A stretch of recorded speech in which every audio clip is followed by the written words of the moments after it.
Let's just go over the news. Paul Ryan came out today or yesterday and named himself a never again Trumper. No, no kidding. Paul Ryan opposing Donald Trump.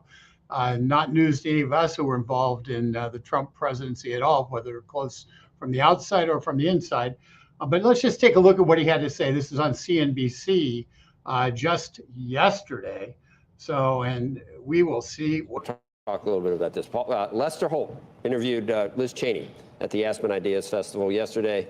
We're leading into our President Trump discussion here. We want to play a little bit of what she said about the former president and the election coming up. It's really important for Democrats to take him seriously. You know, there can be a tendency, I see sometimes, for people on the Democratic side to say, well, look, sure, you know, the Republicans will nominate him. The Republicans are a mess, but we'll be able to beat him in a general.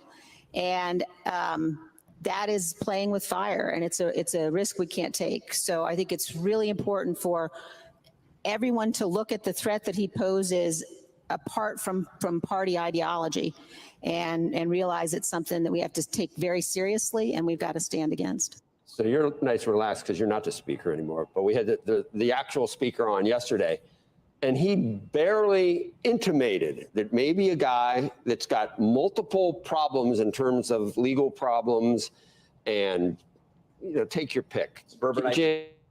January 6th, he barely said maybe in some world there could be a better candidate, even though he said Trump would still be fine. But he got kinds of flack even for admitting it. Republicans are scared to death of what Hillary called the deplorables, the 30% of the deplorables, because none of the candidates can lose these people. So how do you walk that line? You have no trouble walking. Yeah, I have no trouble. I mean, look, and I don't like this deplorable thing's a terrible construct, but it is. Look, but why else would most people still not say that we should that the Republicans should run someone else? I don't have Kevin's job. I used to have Kevin's job. What is Kevin's job? It's making the House work.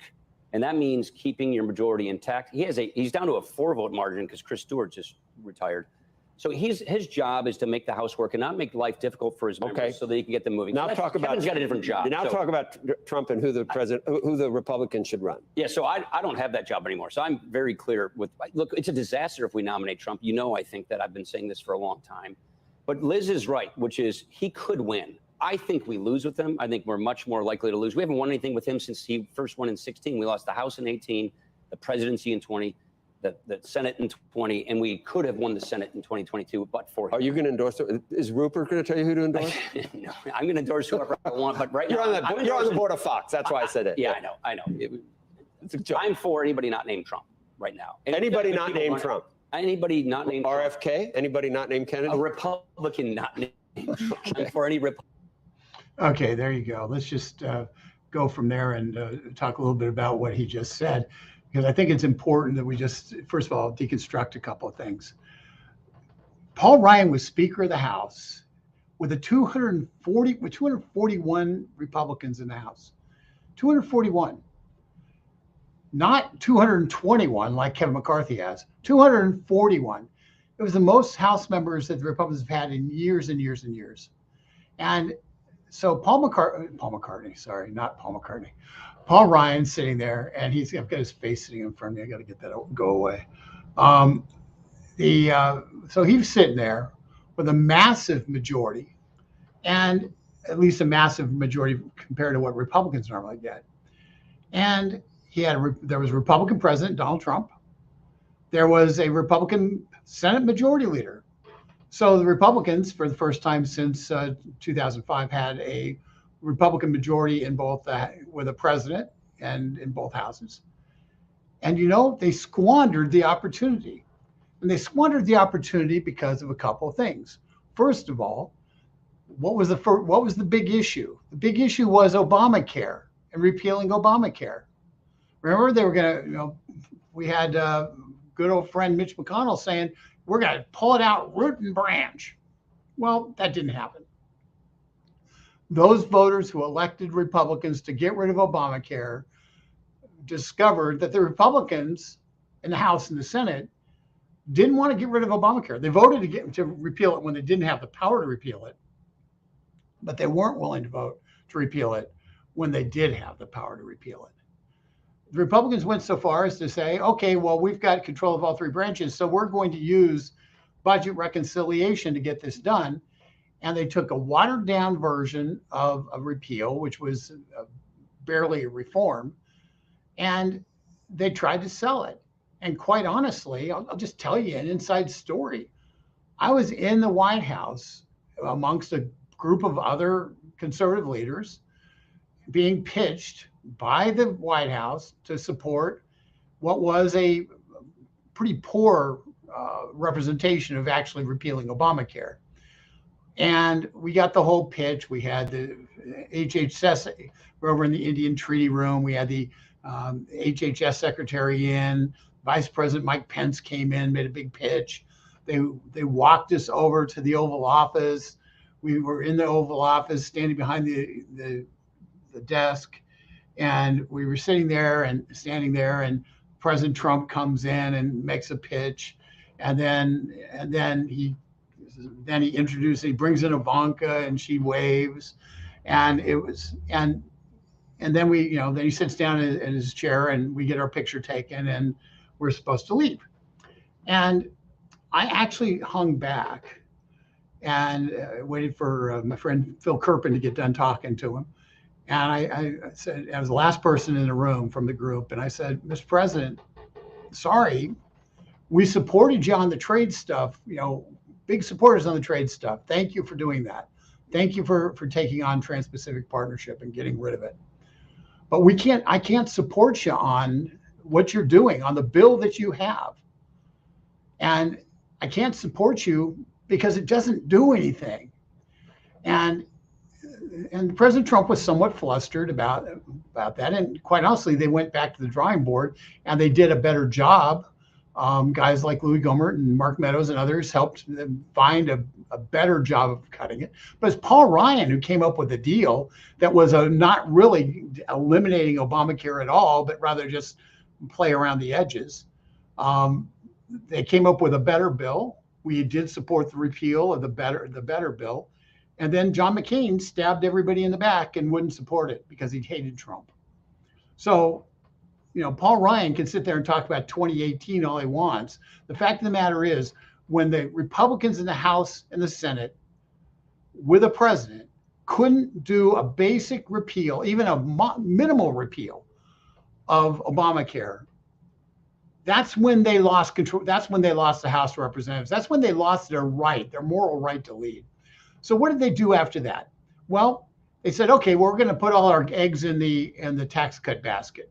The same tax cut basket, by the way, that they would have passed if Mitt Romney were president. And so Paul Ryan then pushes the tax cuts. He was former Ways and Means Committee chairman. So he pushes the tax cuts, and they became known as the Trump tax cuts, even though they were really the Ryan tax cuts. And so you ended up with tax cuts. But you know what you didn't get? You didn't get a dime. You didn't get these things spent on the wall. You didn't get the wall built. You didn't get immigration policy done. You didn't get anything that they could have done with their majority.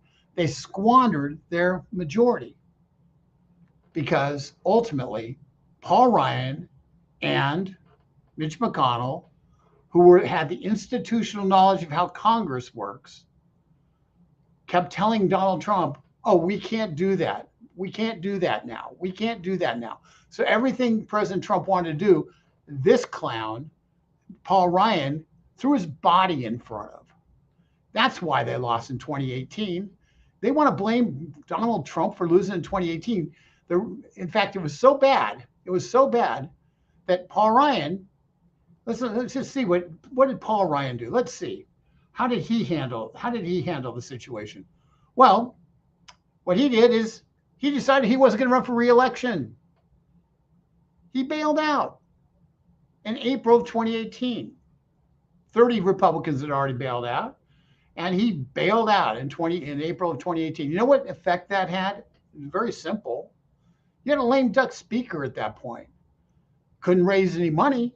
The assumption everybody, people on K Street, they bet on who they think is going to be the next winner. They don't. It's futures market. It's not a what's there market. It's a futures market. And so all the money shifted to the Democrat candidates. That's what happened. That's reality. That's the reality that President Trump faced in 2019, 2020. That's the reality that caused him to get impeached. Not once, but twice, because people like Paul Ryan decided, oh, I'm not going to fight to maintain the House Republican control. I'm going to surrender. So this clown, when he sits there and he talks about from his Fox News board directorship and the money he's making on other ventures, when he sits there and talks about, oh, well, Donald Trump lost in 2018. No, Paul Ryan lost in 2018.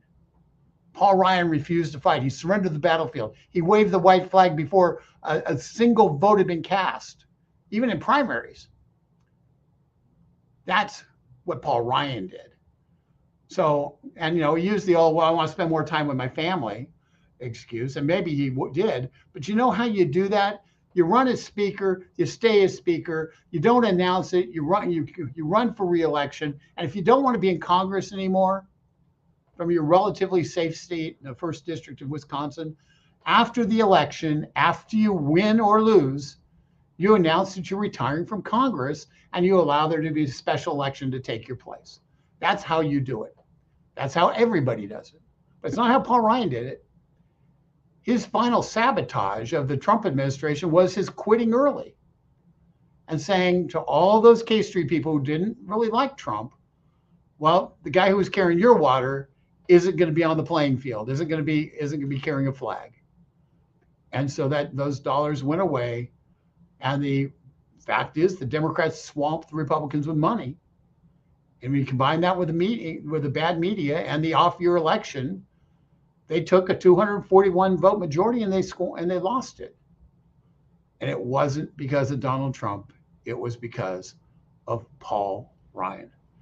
I hate these revisionist guys. They just drive me nuts.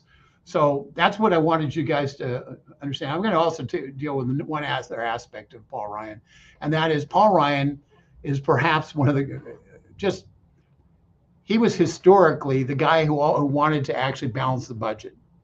Okay. He's the guy who wanted to balance the budget. We had, and I'm just going to bring up historical tables here so you can see how the spending went in the 2010s, and I think it'll be illusory for you. Okay, column B here. Hold on, I need to get this up. Boom. Okay, I hope you can see this. Column B here is this how much revenues we had. Column C is how much we spent. Column D is the overall budget deficit for the year. Okay, so I started 2006. You had a budget deficit of 160 billion in 2007. 2008, housing market crashes, big problems. Your spending goes up by 2.6, about 260 billion. Your deficit goes up by about the same amount. You have a small drop of revenues because there's less revenue being generated due to the housing crash. Full effect of the housing crash, you get Obama in, revenues go down to 2.1, spending goes up to 3.5. Okay, so you're now at 3.5 spending, a massive jump from 2017 to 2007 levels. And so you're looking at about $650 billion jump between 2007 and 2009. That is huge. That's around 700 billion. That is huge. It's like a 25% increase in the size and scope of government. It goes down a little bit because some of the emergency stimulus spending gets blown out. So it goes down a little bit in 2010. The Republicans win control over Obamacare in 2010. Okay, right there. So what happens? 3.6. The Republicans came in saying, we're going to cut the budget. But the fact is, the 2011 spending, the cake was baked in terms of that. So there was little they could do. So they end up in a big fight, and you end up with a sequester bill. And the debt ceiling came up. They say, okay, we're going to sequester the spending, and meaning we're going to cap spending. We're going to cap spending. So what happens? 2012. This is John Boehner's biggest accomplishment. 3.5 trillion, goes down in 2013, 3.45 trillion, goes down in 2014, 3.50, goes up a little bit, but still below the 3.6, 3.506. Okay. Note the main difference here is the economy is recovering because the housing cycle kind of washed through. And you end up with increase in revenues from 2.4 to 2.7 to 3.0, 3.2. So capping the spending from here, essentially from here to here, now there, from 3 point, where you keep it 3.5 and 3.5, capping the spending for 3 years effectively created an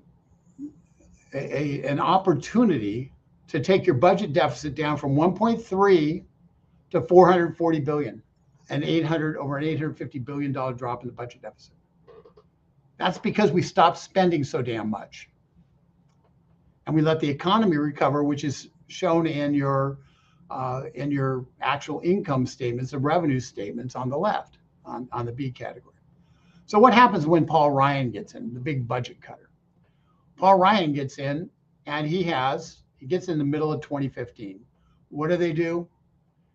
Well, the Congress starts spending like crazy because they had to get rid of sequester because our defense budget, the defense hawks weren't getting enough money. They wanted more money for the Pentagon, and as a result, they totally break the caps. So suddenly you have an increase of spending $180 billion, $190 billion approximately. 2016, you go up another $170 billion. 2017, you go up another $130 billion. 2018, you go up another $130 billion. So remember, Paul Ryan was the budget cutter. He's the one who kept doing the balanced budget amendments that said, oh, we're going to cut Medicare and Social Security, and that's how and in 45 years, we'll have a balanced budget. That was the Paul Ryan budget plan. He was budget chairman. When he was actually speaker, what you saw was an explosion of spending when he was speaker, an explosion of spending. He controlled that. It's his game. He could have said, no, we're not going to do it. He could have gone and said, hey, we've got Republicans in the House, Republicans in the Senate. Let's do another sequester. Let's cut spending. Let's cap spending. Let's roll back spending. Let's roll back spending to the levels it was in terms of our departments, at the levels they were back in a few years back before we had our major expansion from 2.9 to 3.5 trillion. But no, he didn't do that. Nope, can't do that. So when Paul Ryan wants to talk, I think he needs to really deal with his record. His record was not as a budget cutter, not as a budget hawk. His record was as a budget buster. He didn't fight when he had the power to stop spending. He didn't do it. He did not make it a priority. He said, we're going to spend as much as we want. When he talked a great game when he was in the minority. He talked a great game when he was, when he was the chairman of the budget committee, but didn't have the power to do anything. But once he had the power, he didn't spend it on cutting the budget. He didn't spend it on getting the fiscal situation under control. And quite honestly, President Trump was not a big budget cutter. He had, that's just true. But you look at it and you say, what actually occurred was Paul Ryan got elected as speaker, and in 2018, you saw the budget went up to 4.1, 2019, 4.4. Once again, the 2019 budget largely was done, the spending's done a year in advance. So it was the spending was largely done in through continuing resolutions and the like, and an omnibus bill that President Trump signed, but was largely a product of Nancy Pelosi and Chuck Schumer. And then you get to 2020 and you see 6.5. Because there was no fiscal restraint during the Paul Ryan years, is why you ended up with 6.5. You would end up with a whole lot less than that in 2020 otherwise. because the massive spending increase would have gone from let's say 4 trillion or 3.8 trillion, and you would have ended up having a significantly lower amount of budget deficit. It's just a reality. So I just get sick of these guys who play games and talk about how, like in retrospect, like nobody can look at history and nobody can say, what did you really do? Well, what he did is he undermined the president of the United States, Donald Trump, when he was speaker, and he undermined him because they didn't build the darn wall. We had to have a government shutdown in 2019 to get any funds for the wall. Donald Trump had to fight a battle to the Supreme Court about reallocating money in the Defense Department to try to build the wall. Those are the battles he had to fight because Paul Ryan wanted open immigration. That's that's dirty little secret. He didn't oppose it. He opposed doing the wall. If he hadn't opposed building the wall, they would have found a few $1 billion to do it in 2017. Because out of a you're talking about spending $3.8 trillion, $3.9 trillion, almost $4 trillion. You can find a couple of trillion or a couple of billion there to be able to build a wall. They didn't do it. Chose not to. Told President Trump, we'll get to your priorities. We're going to do ours first. And oh, by the way, and then they didn't finish Obamacare. And we're paying the price now because of because our Medicaid spending, our mandatory Medicaid spending is through the roof because of Medicaid expansion under Obamacare. It's one of the reasons we have the problem we have with our mandatory spending. We've institutionalized the Obamacare spending levels. The reason they were able to do the COVID controls that they did in the Biden administration was because all the funding for all these hospitals goes through insurance companies. They're all dependent upon Health and Human Services. We have a federally controlled healthcare system by virtue of the federal government controlling the money and controlling the money flows and being able to squeeze the people who actually make the payments, which are the insurance companies. And as a result, they were able to impose draconian standards, not allow treatments. It was all because we didn't get rid of Obamacare when we had the chance. Paul Ryan didn't want to. So don't come and say, oh, well, we can't win with Trump. You know who we can't win with? We can't win with Paul Ryan. That's who we can't win with. Just fries me, just makes me mad. These guys, they have the ability to sit there and not be held accountable for their own failures while they try to cast aspersions on a president who busted his ass for this country and fought for America in every way possible against not just the Democrats, but against the Republican establishment in Congress. And then to sit there and pretend like, oh, well, it's all Donald Trump's fault. They might be able to play that game on CNBC, but they're not going to play it here. And I hope that you guys are, will share this because it's really important that people hear the truth and understand that the election of 2024 is not just about Donald Trump. It's about who's going to be Speaker of the House, who's going to be the Senate Majority Leader, and making certain that the people who are Speaker of the House and Senate Majority Leader are people who are going to work with President Trump as opposed to working against President Trump, assuming he's the nominee. That is who we have to make that a major point. No more messing around. The establishment class has had their day. They no longer get to do this. And this is not a statement against Kevin McCarthy. I think Kevin McCarthy's done some really good things. I know people are frustrated with him, but he's got a 4-vote majority. Kind of hard to operate. Paul Ryan had 241. Kevin McCarthy has 221. A little bit different situation. He's got limited room in the things he can do. But let's just be clear.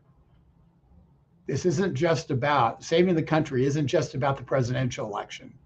You have to have a Congress that's dedicated to draining the swamp and to holding people accountable. A Congress that's dedicated to getting our fiscal house in order. A Congress that's dedicated to restoring our military might while eliminating the ESG garbage and the climate change garbage that's permeated the entire government is spending billions upon billions of dollars and wasting those dollars on priorities that don't have anything to do with the mission of government.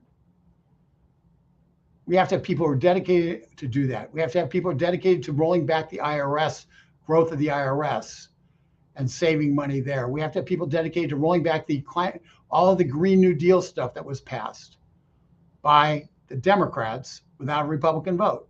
We have to roll that back. We have to eliminate the tax incentives that were created to build up a green infrastructure and destroy actual real energy producing fuels like coal, natural gas, and oil, and nuclear for that matter. So we have to have people dedicated to do that. We have to have a mission. We have to have a 30-point mission. We have to be willing to fight every fight of the way. And it has to be something done where the people who are on mission are not just in the White House, but the people who are actually running Congress in both the Senate and the House, and willing to fight every step of the way you and I are willing to fight for this country. That's what we have to expect. That's what we have to get. And that's what we have to achieve in this upcoming election. So given that, and what do we don't want? We don't need a Paul Ryan sitting there going, well, I'm going to, let him go whine somewhere else. He's got plenty of money. It's fine. He can go have his wine somewhere else, but not on the national stage anymore, Paul. You're out. I'm going to just look at some of the comments because got a little steam there. Let's see here.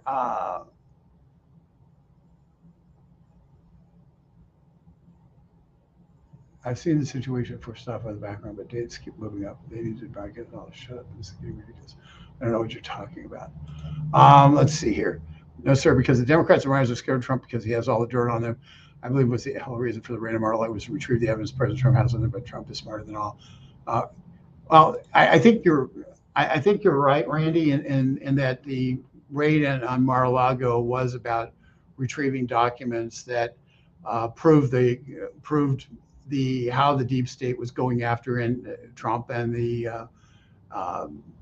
name names. It was his proof of what was going on and ability to defend himself. I think you can see that based on the fact that the one major charge they have against him, and the thing that DOJ magically leaked to the CNN, was a voice recording, which some claim was altered, but a voice recording of President Trump talking about a charge that General Milley levied against him in a book that Milley wrote.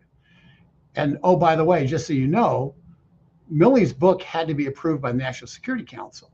So Milley writes a book that says Donald Trump wanted to go to war with Iran and I stopped him. Okay.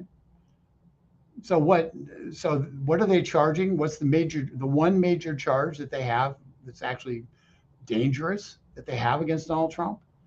It's that he showed classified documents to somebody else that disproved what Milley contended in his book, that the NSC allowed Milley to put in his book. So Milley puts in his book, Donald Trump wanted to attack Iran. That's what Milley puts in his book. And Donald Trump says, no, I didn't. And there's proof. Donald Trump gets indicted for saying, no, I didn't, and there's proof. He gets indicted.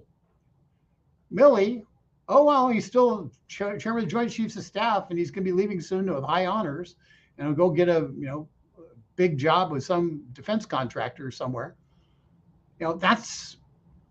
So we've got a world where Donald Trump can have anything said against him, no matter what, no matter how false, and is a crime for Donald Trump to defend himself. That's the world we live in. I'm going to just put this up because I agree with it. Jamie, thank you. Yeah, there you go. That says it all. By the way, by all accounts, and I'm just going to say this, by all accounts, Paul Ryan is not a bad guy. Just so you guys know, his reputation on Capitol Hill prior to, I'm going to just pull this down for a second. His reputation on Capitol Hill was being kind of a wonk. He started out as a staffer. He worked with Jack Kemp, and he was kind of a wonk. And he then goes back from being a legislative director on the Hill to going back and getting elected in Wisconsin in a pro-union Democrat district, or at least a lean Democrat district, and rose through the ranks because he knew how the game was played. He knew how Capitol Hill worked. And he was young. He's smart. He knew how the budget worked because he paid attention as a staffer, and he had an inherent advantage. And so he was. But by all accounts, he's not a bad guy. Okay, just understand that. I think he's a blowhard. I think he's like anybody trying to justify his own position. But he's also a guy who did everything he could to undermine Trump since before the election, truthfully. And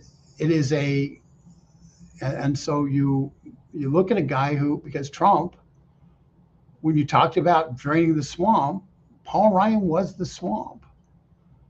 He had no intention of having Donald Trump upend the apple cart. His job was to keep Donald Trump under control. That was the opinion and how some of the people who are Trump staffers acted. Their job was to keep Donald Trump from getting things done, and basically so things didn't get off kilter and we didn't blow the comfort level inside the Beltway. And that's the harsh reality. We agreed with Americans for Limited Government, agreed with a lot of things Paul Ryan did as Speaker. Didn't agree with some other things they did as Speaker. But bottom line is, he is. It is never again Trump. His line is predicated on a false premise. And that false premise is that Donald Trump was responsible for losing the House in 2018 when Paul Ryan played an almost singular role, and Mitch McConnell and John McCain played an almost singular role in doing that. I'm going to I'll go to the McCain piece of that. On the Obamacare bill that passed, I told you a personal story about talking to President Trump in the White House. I'll tell you another personal story. Jenny Beth Martin and I and some others, local activists, came in and met with Mitch McConnell the day before the Obamacare vote was finally supposed to happen in the Senate. John McCain was away having cancer. He had some cancer stuff going on, which eventually killed him. So he had brain surgery, and Mitch McConnell came in, and he said, when McCain gets back here, when John gets back here, we'll have the votes and we're going to win. Okay. And no one was more surprised, I don't believe, that John McCain didn't vote in favor of that bill than Mitch McConnell. Mitch McConnell was essentially stabbed in the back by McCain. He was stabbed in the back by McCain for a very simple reason. McCain could not believe that Donald Trump got elected president, and he hated Donald Trump. And Donald Trump didn't really do much to make an ally in McCain. When he said things like, I prefer people who don't get captured. McCain, it's hard to overcome that kind of stuff. So, but it caught McConnell completely off guard. And McConnell, quite honestly, as a leader, put himself in a bad position because he allowed Lisa Murkowski from Alaska to come out and say she was voting no. He could have told Murkowski, who owed her Senate seat to McConnell, he could have and should have told her, you have to, if I need you, you have to vote yes. You have to hold your fire. You have to remain neutral until we're voting. And if I have the votes, then you can vote no. But if I don't have the votes, I need you to vote yes. That's what he should have done. But he let Murkowski, he didn't make it clear to Murkowski because he thought he had McCain. And McCain, I don't know that McCain lied to him, but I think it's fair to guess he did. Can't imagine he assumed it. So I was in that meeting with McConnell. I did hear him assure us that we were going to win the next day when McCain got back. And I can only imagine how when he found out that wasn't true from McCain, how that must have gone down. And it was Sometimes in life, you sit there and you bet on the wrong horse, and he bet on McCain being reliable and doing what he said he would do when he went away for the surgery, and he came back from the surgery and he did something completely different. And that's the real story of what happened, and from my firsthand knowledge. Could be other stories from other people's firsthand knowledge, but that's my firsthand knowledge. Let's just go back. I'm sorry, JR, I was reading yours. I'm seeing the situation updates for stuff in background, but dates keep moving up. They need to broadcast it all shut. This is getting ridiculous. I don't know what we're talking about there, but I think we're talking about the various investigations on Biden and the like. And that's investigations on Biden are going to move at their own pace because they don't have all the information yet. And one of the things that's happening is we're getting information in bite-sized chunks from different entities. And it's a heck of a lot better to get bite-sized chunks because we can digest them. We can kind of put them into context.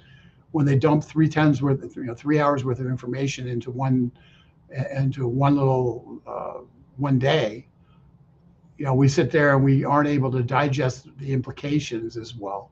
And as a result, you don't have the fullness of understanding. And for the Bidens to be held accountable, we have to be able to have the American public come to the conclusion that Joe Biden is unfit for office. That's the only way it happens. And you're not going to do that by making them eat the whole elephant at once. You have to do it one bite at a time. And that's what's happening. And I know it's frustrating, and a lot of stuff is coming out on basically the Russiagate stuff from the DOJ is stuff we knew 3 years ago. And it's now coming into the public fore. But once again, most of the public isn't where you are in terms of knowing this. And so this is about helping the other people catch up. It's what I hope you do, and using broadcasts like this one to help people understand some of the things that are going on, some historical perspective on some of the things that have happened. So people will, and news and breaking news analysis on breaking news. So you have a capacity to explain and have something you can give people that will help them better understand what's going on and what's at stake. Trump, my man, a real man, Des Albers, not wishy-washy like the others. He for sure will get the job done. He's not wishy-washy, and I think one of as strange as it may seem, that's one of the things that still kind of keeps the so-called deplorables together is Donald Trump's the one guy that is going to fight for you. It's the one guy is going to fight for you. You can't take that for granted with anybody else. You don't know what battles they'll choose to fight. That Donald Trump will fight every fight. And the reason is because he fought those fights before, and now he understands that he can't fight them alone. He has to put a team together in the White House and in his cabinet offices, a team together that will fight those fights, because he can't be the only person fighting the fight and having people around him who he trusts stabbing him in the back while he's trying to do it. Okay. Rhino's life. It was the final omnibus he passed. President Trump will win in 2024. We need to get rid of all the, Jerry, I'm not going to dispute that. Paul Ryan is an establishment Republican. Okay. And yeah, the last omnibus was disastrous. I remember President Trump saying when he got one of these things stuck on his desk, and his staff who negotiated it said, well, you have to sign it. Government's going to shut down. You don't have a choice. And President Trump said, I'll never sign another one of these things. The problem was that the people who Donald Trump brought in to run his ledge shop, Mike Pence, were more interested in doing a deal that the House and Senate wanted than doing a deal that Donald Trump wanted. And he can't allow that to occur. His whole team has to be on board with his agenda and not their agenda.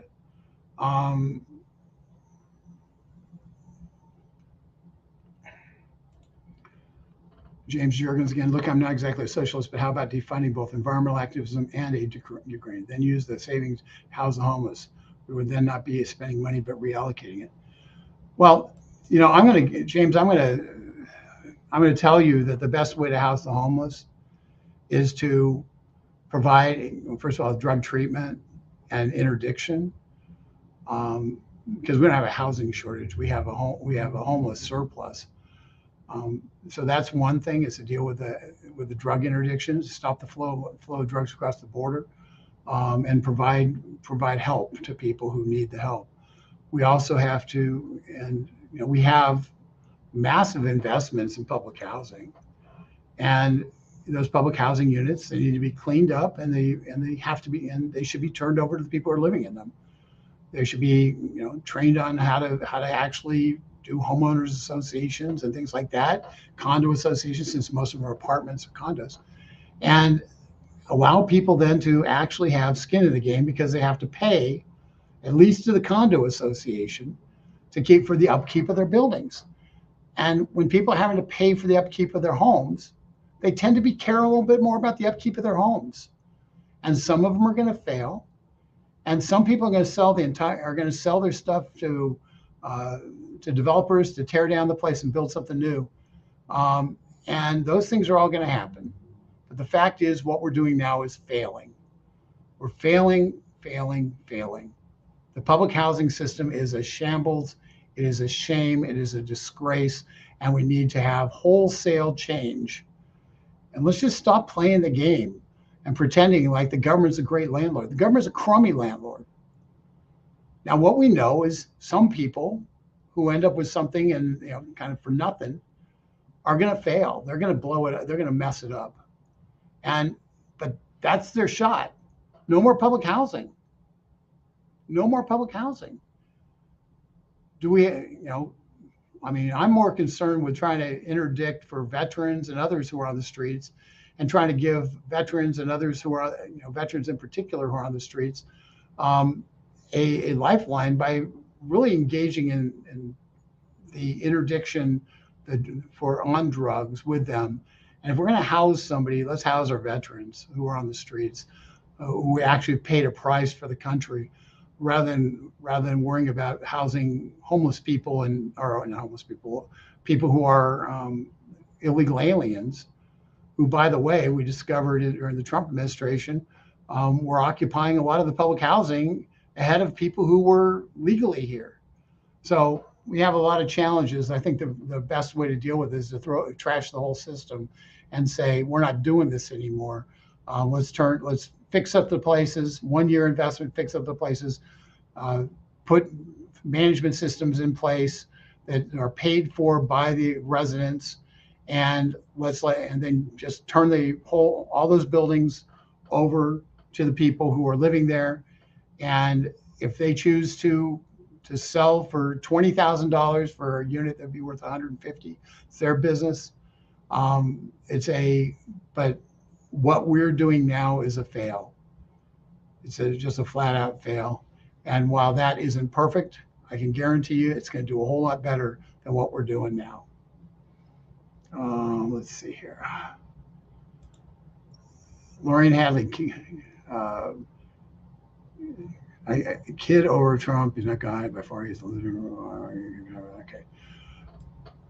Lorraine, I'm sad for your two children that you go on to a place and use language that's inappropriate. I hope that you don't spend time teaching your kids, having instead of the first words out of their mouth in kindergarten is using that language. But I will say this. The reason we're talking about Donald Trump is because he's the dominant personality in American politics. You might not like it. I don't care. You can come onto this website. You can do whatever you want to do. You can come onto this podcast. You can watch this podcast. I don't care what you think. Here's what I do care about. I care about this country. I care about somebody who's going to be willing to fight for this country. Okay? Donald Trump has proven a willingness to fight for this country. He's proven a willingness to break the backs of the free traders and globalists who are seeking to who did hollow out our country, who Joe Biden participated with and is in league with, who hollowed out our country, and Donald Trump's the one who said, no, we're not doing that. We're building America back. Was he totally successful? No, just laid out. He was facing the same globalist garbage in the House of Representatives who they just had Republican labels. He had to win that back. He had to win that back. The Republican Party has fundamentally transformed away from the globalist view of the Chamber of Commerce, U.S. Chamber of Commerce. They just have. That's why the election in 2024 is not just about Donald Trump or the presidency. It's also about who you're going to elect in Omaha, Nebraska. Are you going to reelect Don Bacon? Or are you going to find somebody new in that primary and give us a chance in that district to actually have somebody who will support a limited government agenda represent you? Those are questions we have to solve. Those are questions we have to solve. And it's not going to be me that solves them. It's going to be the people in Omaha that solves the Don Bacon problem. If he's going to be the nominee, he might be the nominee. But, then you get what you get. And so we have Republicans like that who, quite honestly, need to have a primary and need to have to explain themselves to their voters. Those are facts. And those kind of battles, those kind of primary battles, the skirmishes out there are the ones that are going to determine what 2025's future is, regardless of who's president. So this isn't just about Trump. It's about who's going to run our government, who's going to be our elected representatives, and are they going to fight to make America great again? That's the question. Let's see here.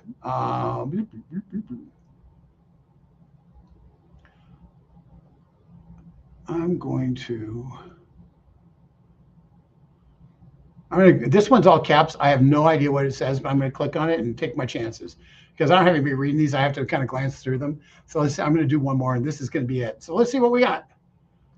Andrew Burns, Cindy Holden, Amore, Biden is an international enterprise syndicate crime boss, corrupt. DC is pathetic, and Biden met with Mexico president 2007. To my knowledge, Mexico president was helping to let the cocaine into the United States. My opinion is Hunter was smuggling cocaine on President Jet, then funneling the cocaine through Biden Brothers strip club. That's what goes on in strip clubs and through Hunter hookers and strippers. Facts. Okay, I don't know about, I can't say that about the Mexican president. I can say that there's some things that are going on right now with the Mexican president that are very concerning. There's talk about the Mexico joining with China and Brazil and India and South America and Russia in going away from using U.S. currency and going and attacking the position of the U.S. as having the world reserve currency. There's talk about that. We know that the cartels in Mexico are working hand in glove with China to poison our populace and to put people on the streets, creating where we have a drug war, ongoing drug war, active on our streets, where the drug cartels are taking over the distribution networks in every city in America, and they're putting their soldiers on the ground. We know that's happening. That's the result of Biden's immigration policy. Let's just be clear.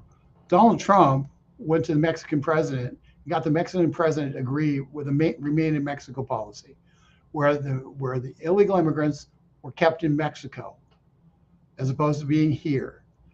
That resulted in significantly lower flows of illegal immigrants in this country and made it so certain laws did not get triggered, which basically said, if you get here and you say you've got amnesty, we're going to let you go, and maybe in 4 years you'll show up.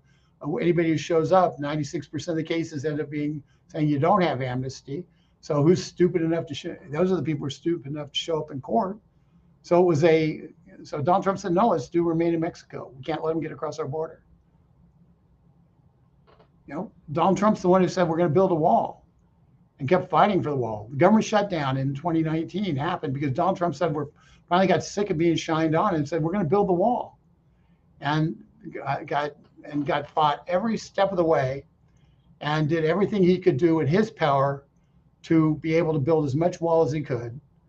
And the fact is, once again, back to Paul Ryan, the same guy who sits there and says Donald Trump's a loser, he's the reason the wall didn't get built. He's one of the reasons that Obamacare didn't get repealed.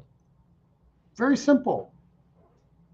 So a little sick of the hypocrisy, but I hope that helps. And Andrew, thank you for your comment. The all caps kind of was just, I can read the ones that aren't all caps. All caps, I kind of, my eyes go, feel like I get shot at. Okay, let's see here. I'll look for one more, maybe. Going all the way to the bottom.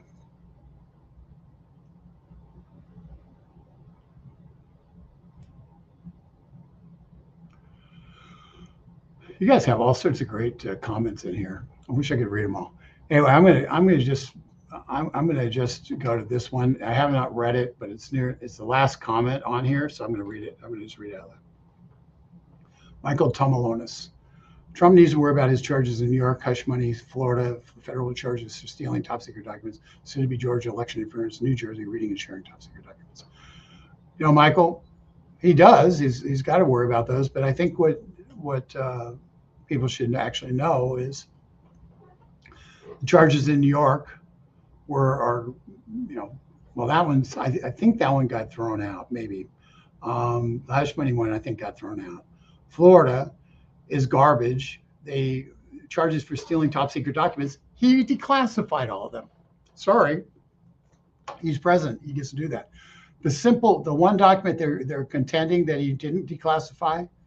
The fact of the matter is, the minute that document got put on a plane and sent out and sent to Florida, it was declassified because the president of the United States at the time said put it on the plane. That in effect declassified it. You can't change the rules. Okay, the rules are these. Article 2 of the Constitution, clearly invests the power of the executive branch in the president of the United States. It's not invested in some bureaucrat at the Department of Defense. It's not vested in somebody at the National Security Council. It's in the person elected to president. In this case, Donald Trump. That person gets to determine what's classified and what's not classified. Because all those people who determine that are all operating under the power of the president of the United States. They don't have any independent power. It all flows from the president.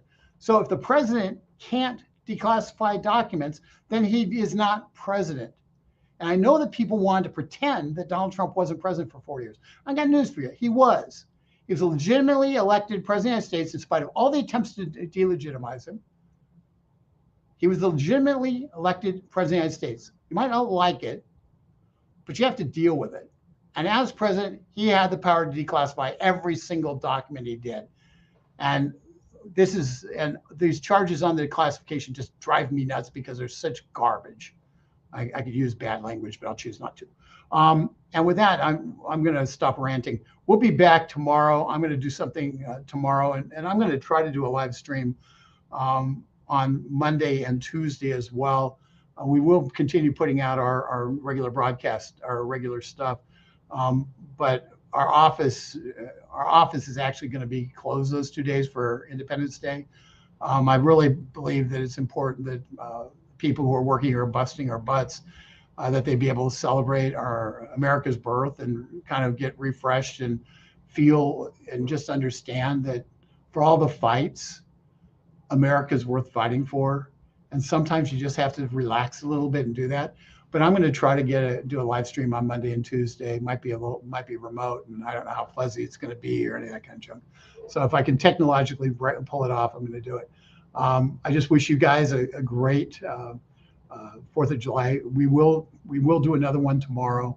Not sure on what, but and we're going to still send out our daily send out. So just sign up for that, and please share this. If you think this is valuable, if you think it's valuable for people to understand what's going on and some of the swamp monsters who are attacking President Trump and where they're coming from and some of their so-called accomplishments, I think it's important that people see that.